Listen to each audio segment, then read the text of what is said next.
అవినీతి ఆరోపణలపై టీఆర్ఎస్ నేతలు చర్చకు రావాలని కాంగ్రెస్ నేత శ్రవణ్ సవాల్ చేశారు. సీఎం కేసీఆర్పై సీబీఐ విచారణ జరిగితే ప్రభుత్వం నుంచి ఎందుకు వివరణ లేదని ఆయన ప్రశ్నించారు.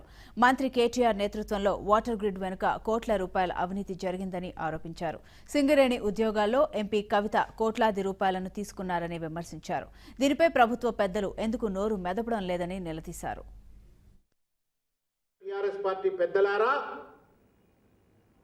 మీకు నిజంగా చిత్తశుద్ధి ఉంటే, నైతికత ఉంటే, ఆత్మస్థైర్యం ఉంటే, నీతిమంతులే అయినట్టయితే సిబిఐ ఎంక్వైరీ మీద బహిరంగ చర్చకు మీరు సిద్ధమా?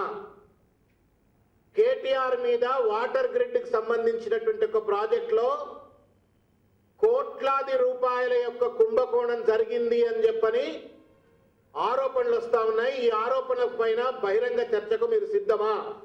సింగరేణి గ్యాలరీస్ లో సాక్షాత్తు గౌరవ అధ్యక్షురాలుగా ఉన్నటువంటి ఆ సంఘానికి గౌరవ అధ్యక్షురాలుగా ఉన్నటువంటి ఒక కవిత గారి నేతృత్వంలో 50 కుటుంబాలకు 200 ఉద్యోగాలు, ఒక కుటుంబంలోనైతే ఏకంగా 6 ఉద్యోగాలు ఇచ్చేసిండ్రు అని చెప్పని ఆరోపణలు వస్తా ఉన్నాయి. లక్షల కొద్ది రూపాయలు లంచాలు పొందిండ్రు అని చెప్పని అవినీతి ఆరోపణలు వస్తా ఉన్నాయి.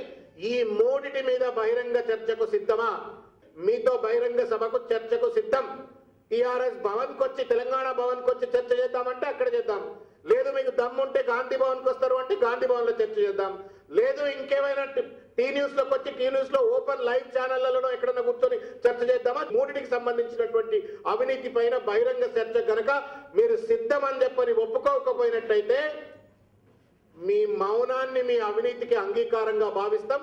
లేదు మేము అవినీతికి పాల్పడ్డామని చెప్పని ఒప్పుకోవాలా, ముగ్గురు ఏలకు రాయాలా అని చెప్పని టీఆర్ఎస్ పార్టీ నాయకులు